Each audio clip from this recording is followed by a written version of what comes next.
long time ago in a galaxy far, far away. Oh, those words. How happy I am that they still grace the introduction of every Star Wars game in the style of the great film series that makes George Lucas a wealthy man today. Some games are hit or miss, and such is the case with the release of a flight simulation adventure that has generally earned high marks. Beautiful presentation, flight controls that go above and beyond, and the atmosphere of the Battle of Naboo are the ingredients that go into the hearty stew known as Star Wars Starfighter, developed and published by LucasArts for the PlayStation 2. Stop shooting the Queen!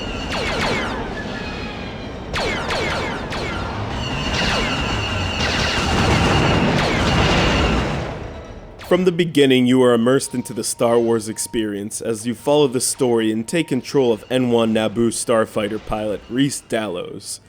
And man, as this opening cinematic progressed with little things like the giant bay doors opening to expose the expanse of Naboo's sky, I was really impressed with the quality of production.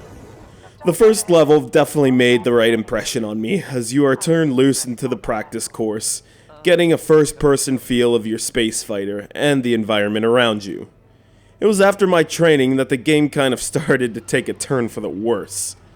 The first actual mission will have you playing bodyguard to the Royal Naboo starship against Trade Federation scarabs buzzing like bees around a hive, trying to blast away at Queen Amidala. It's up to you to destroy them all before they blast the Queen out of the sky, but doing this is somewhat boring.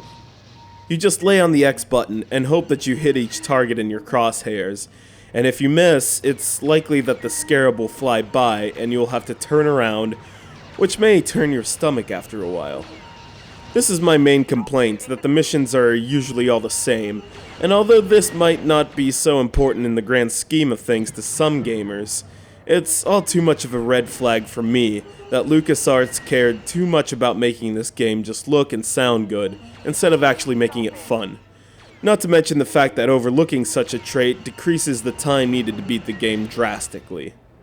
Since such a commentary may not resonate well with some fans, I will elaborate on the strengths of Star Wars Starfighter.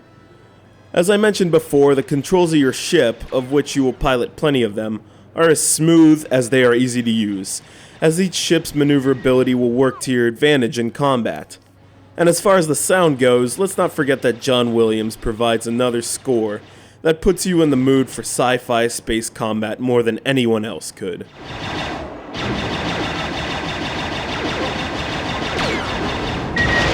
Yeah!